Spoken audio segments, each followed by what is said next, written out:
Dev's back, and at this point, he's just showing off. Final Destination Bloodlines drags us once again into the world's most stressful guessing game. Who's next? How will they go? And what random kitchen appliance is about to turn into a murder weapon? This time, the franchise digs into the past, literally connecting a new generation of unluckies to the original chain of chaos. Think of it as a family reunion, except the Grim Reaper's in charge of the catering. The performances here are exactly what you want in a Final Destination movie. Equal parts terrified, confused, and sarcastic. The cast leans hard into the ridiculousness with excellent comedic timing, making this one of the funniest entries in the series. There were generally more laughs than screams, and that's saying something for a movie where every doorknob feels like a potential death sentence. And Tony Todd?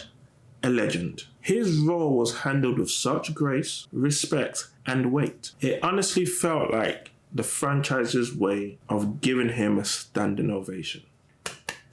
The production team clearly had fun playing with expectation. The camera lingers just long enough on suspicious objects to make you sweat, and the Rube Goldberg style setups are more creative than ever. The kills are fresh, well, as fresh as you can get in a franchise that's already invented 87 ways to die via coffee mug. But even when the suspense is predictable, it's shot with flair. The soundtrack keeps the tension tight, while the editing makes sure you never quite know when the next disaster.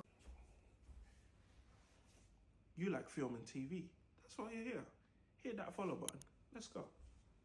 It's coming until it's too late. This film is a love letter to the fans. It clearly weaves in nods to past films and iconic kills, rewarding long-time viewers without over-explaining. The way it ties into the wider franchise lore is surprisingly satisfying, adding some depth beneath all the airborne, screwdrivers, and collapsing scaffolding. But let's be real, while the kills are creative, it's starting to feel like the series has exhausted every possible death scenario, short of spontaneous glitter explosion. That said, the mix of horror and comedy works better than expected, and the pacing keeps moving, even when the suspense starts to feel familiar. Final Destination Bloodlines is like catching up with an old, chaotic friend who still finds ways to ruin your day. It's fun, funny, a little nostalgic, and a fitting send-off for Tony Todd's iconic presence. The franchise may be running low on fresh ways to die, but it still knows how to have a killer time. I'm Ken Messer. I'm gonna watch it so you don't have to. If you're enjoying these reviews, click the follow button and let's discuss.